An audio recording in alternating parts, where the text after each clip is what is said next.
Shalom teman-teman muda. Hari ini kita masuk di seri keempat tentang jomblo dan jodohku.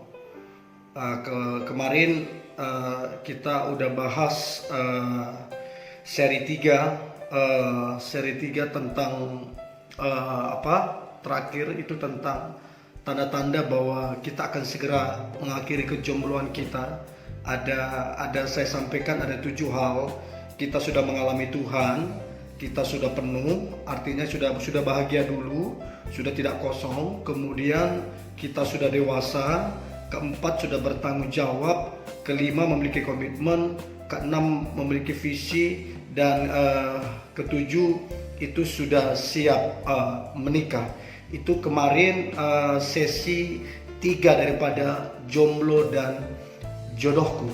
Nah, sekarang kita masuk di sesi keempat. Saran saya teman-teman, tontonlah sesi 1, tontonlah sesi 2, sesi 3 supaya nyambung dari awal sampai seri keempat. Dan saya percaya ini akan sangat menolong dan memberkati kita. Dan sebelum kita mulai, teman-teman silakan di subscribe, tekan tanda loncengnya supaya tidak ketinggalan video-video terbaru dari saya. Terus kemudian silakan berkomentar, nanti saya akan balas. Dan kalau teman-teman terberkati, please silakan di like dan share supaya orang lain juga ikut diberkati. Oke, kita masuk di seri keempat ini. Dan ini tolong direnungkan baik-baik, karena ini sebuah introspeksi diri untuk kita sadar atau mengetahui diri kita itu seperti apa sebenarnya. Nah, pernah enggak kita lihat orang itu tampan, ya, ganteng, terus mungkin pekerjaan bagus, gajinya tinggi, atau perempuan itu cantik, ya, pekerjaan bagus, terus gajinya juga tinggi. Nah, saya sering banyak dapatin, tapi mereka udah sampai umur 35, 40, sampai 45, bahkan udah berumur, mereka belum menikah, bahkan masih single, masih jomblo. Nah, saya dapatin ada beberapa kasus yang saya konseling, yang saya pelajarin.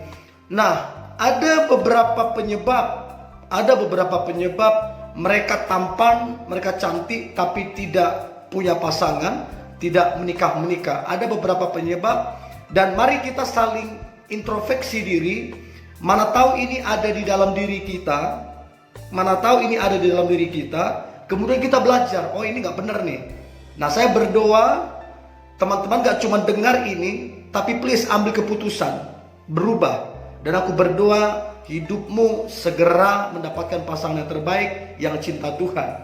Nah, saya dapatin yang pertama, kenapa mereka tampan, cantik, tapi tidak menikah atau belum punya pasangan. Yang pertama, itu kriteria yang dia buat itu terlalu tinggi.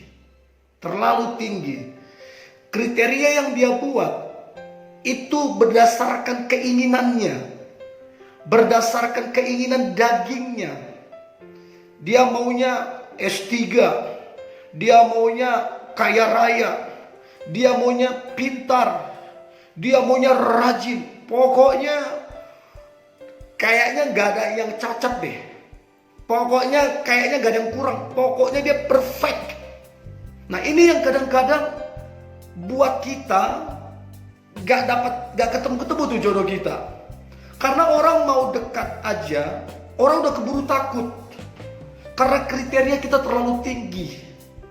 Nah, ini teman-teman muda, coba kembali cek itu kriteria yang kamu buat. Apakah itu sesuai dengan firman Tuhan atau sesuai dengan keinginanmu? Oke, sebab begini, yang sesuai dengan keinginanmu itu belum tentu sesuai dengan Tuhan. Tapi yang sesuai dengan Tuhan itu udah pasti. yang kamu butuhkan. Oke, jadi begini, kalau kita berdoa, yang Tuhan jawab itu bukan keinginanmu, yang Tuhan jawab itu kebutuhanmu. Sebab kalau semua manusia keinginannya dijawab, bisa bahaya. Ya, sebab manusia banyak keinginannya untuk menyenangkan dagingnya, untuk menyenangkan hawa nafsunya. Nah, kalau semua ini dikabulkan, bahaya. Jadi yang Tuhan kabulkan itu adalah kebutuhanmu. So, teman-teman muda, coba cross check ulang itu kriteria yang kamu buat. Apakah itu sesuai dengan firman Tuhan? Apakah itu yang Tuhan mau? Apakah itu rencana Tuhan atau tidak? Oke, sebab begini, mana tahu ya, mana tahu. Sebab kan jodoh kita itu, biasanya jodoh kita itu gak jauh-jauh dari kita. Ya, gak mungkin ya kita di Indonesia, ya sekalipun tidak ada perkara mustahil, tapi ini dari angka 10 palingan 1%, 2% lah. Kan gak mungkin kita di Indonesia terus jodoh kita di Brasil. Ya, sekalipun tidak ada mustahil, tapi dari angka 10 itu cuma 1% lah begitu. Nah, maksudnya saya, kadang-kadang jodoh kita, biasanya jodoh kita itu ada di sekitar kita. Biasanya dia yang menaruh perhatian ke kita. Tapi karena kita lihat, kurang tinggi. Enggak. Aduh, pendidikan saya lebih tinggi. Enggak nih. Padahal orang itu takut Tuhan. Padahal orang itu rajin. Padahal orang itu sungguh-sungguh mengasihimu. Bisa jadi dia dari Tuhan. Bagi saya, kalau orang itu karakter bagus, orang itu pekerja keras, jujur dan berintegritas, maka ke depan dia bisa berhasil, bahkan lebih berhasil dari kebanyakan orang. So, bisa enggak kalau ada orang dekat sama kita, jangan langsung diblok. Kecuali karakternya buruk, kecuali sudah berkeluarga, ya diblok. Tapi kalau dia masih single, dia dekati kita, jangan langsung diblok. Coba berdoa sama Tuhan. Tuhan, apa dia ini? Kalau memang dia darimu, berikan aku damai sejahtera, berikan aku kepastian, keyakinan, sehingga aku buka hati ke dia. Nah, saya percaya engkau akan lebih cepat mendapat pasangan. Itu yang pertama. Kenapa orang susah menikah, belum menikah? Karena kriterianya terlalu tinggi dan sesuai keinginan dagingnya, bertentangan dengan firman Tuhan. Nah, saran saya, tanya Tuhan, berdoa, dan ikuti standar Tuhan, bukan standar kedagingan kita. Oke? Itu dia. Yang kedua, kenapa orang susah atau belum menikah padahal tampan, cantik, kaya, berpendidikan? Kenapa? Yang kedua, memiliki sikap hati yang sombong atau tinggi hati. Ngomongnya terlalu tinggi, melihat orang terlalu rendah. Nah, orang begini, orang jangankan cowok mau datang atau cewek mau datang, berteman saja pun orang ilfil, apalagi mau jadi pasanganmu. Ya, jadi teman-teman yang sombong, yang tinggi hati, yang lihat orang selalu kecil, selalu rendah, bertobat supaya dapat yang terbaik dari Tuhan. Mana tahu dia udah lama keker-keker ya, lihat-lihat, tapi dia aduh, sombong nih orang nih, tinggi banget nih ngomong nih. Jadinya udah nggak ada usaha lagi, nyerah gitu loh. Nah, jadi inilah alasan kedua kenapa orang tampan, cantik, tapi belum punya pasangan, belum punya jodoh, karena tinggi hati dan sombong. Alkitab bilang orang yang tinggi hati akan direndahkan Tuhan, tapi orang yang rendah hati akan ditinggikan Tuhan. So, teman-teman muda, please rendah hati, oke? Supaya dia yang mendekat tambah dekat, oke? Ya, yang mendekat tambah dekat. Jangan sampai karena tinggi hati yang dekat jadi menjauh, oke? Nah, yang ketiga, kenapa orang tampan, cantik, kaya, pekerjaan bagus, tapi belum punya pasangan? Kenapa? Yang ketiga, ini juga penting. Memiliki sikap yang pesimis, rendah diri. Siapa aja yang datang, kayaknya kayaknya nggak layak aku. Kayaknya aku nggak pantas. Padahal yang datang sama dia, menerima dia apa adanya. Bersyukur apa adanya dia. Tapi karena dia pesimis. Nah itu dia. Makanya orang kalau pesimis, susah mengaminkan rencana Tuhan yang besar. Susah mengaminkan berkat Tuhan yang besar. Karena apa? Pesimis. So teman-teman yang pesimis, bertobatlah, berubah. Ingat, kamu itu anak raja. Kamu itu anak Tuhan. Kamu itu berharga. Kamu itu mahal. Kamu itu berkelas. Kamu itu layak dapat yang terbaik. Oke, jadi berhenti pesimis, berhenti rendah diri. Siapa yang datang kepadamu, belajar mengucap syukur dan berdoa kepada Tuhan. Berhenti pesimis. Dan saya percaya orang yang optimis itu menjadi sebuah daya tarik. Orang yang optimis itu sebuah magnet yang menarik perhatian. Tapi begitu kita pesimis, orang jadi gimana ya? Kita ngomong kata-kata iman, kita pesimis, orang jadi males. Oke? Jadi teman-teman yang pesimis, yang rendah diri, berubah. Mana tahu yang terbaik Tuhan sudah siapkan, tapi kamu nggak mengaminkan. Oke?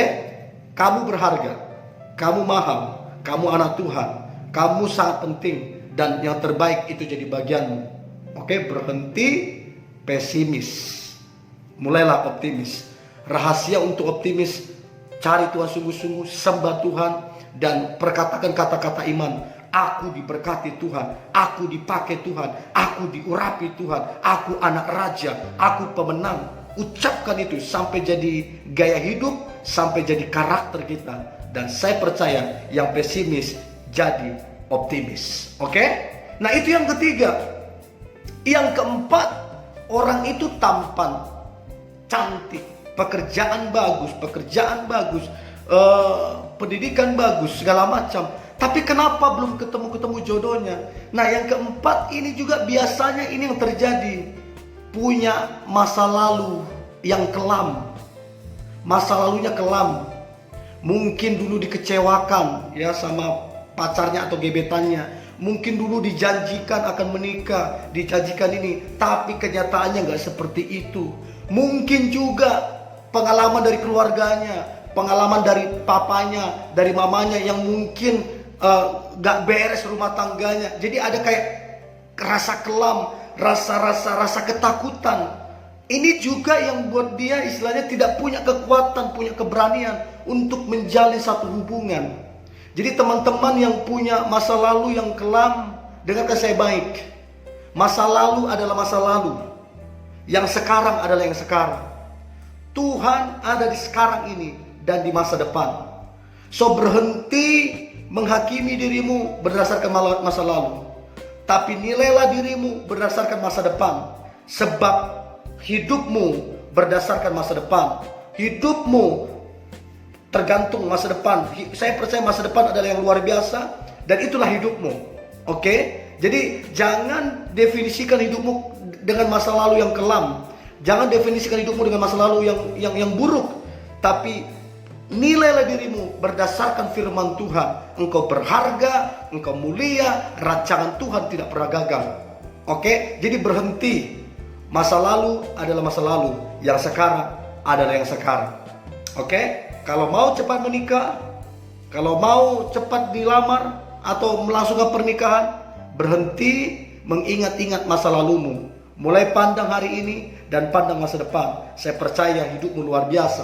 Yang terakhir, orangnya tampan, orangnya cantik, kaya, berpendidikan, pekerjaan bagus, gaji tinggi, tapi gak nikah-nikah. Itu kenapa itu? Nah ini yang sering terjadi. Kita tidak mengandalkan Tuhan. Kita tidak mengandalkan Tuhan. Kita gak tanya Tuhan. Kita gak berdoa.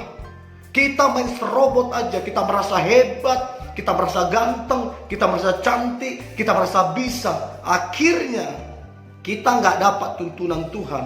Kita berjalan menurut jalan-jalan kita. Bahaya. Dan aku berdoa, mulailah teman-teman andalkan Tuhan. Tanya Tuhan. Tanya Roh Kudus. Sebab Roh Kudus itu penolong, Roh Kudus itu penuntun, dan Roh Kudus itu penghibur. Dia akan menuntun engkau kepada jodohmu yang Tuhan sudah sediakan.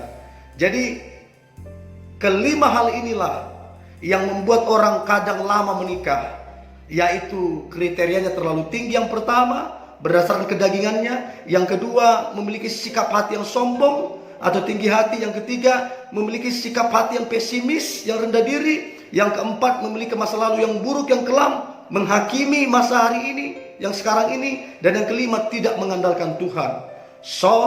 Solusinya adalah yang pertama, carilah pasangan sesuai kriteria Tuhan, sesuai firman Tuhan. Yang kedua, rendah hatilah. Itu solusinya. Solusi yang ketiga adalah percaya diri. Solusi yang keempat adalah lihat hari ini dan masa depan. Dan solusi yang kelima adalah andalkan Tuhan. Saya berdoa ketika ini dilakukan, maka aku berdoa segera engkau bertemu dengan pasangan hidupmu dan menikah. Saya percaya tahun ini tahun mujizat. Oke? So ini yang boleh saya bagikan teman-teman. Jangan lupa di subscribe, tekan tanda loncengnya, dan silakan berkomentar. Dan kalau teman-teman diberkati, silakan like dan share supaya orang lain juga diberkati Tuhan. Tetap semangat, Tuhan Yesus memberkati.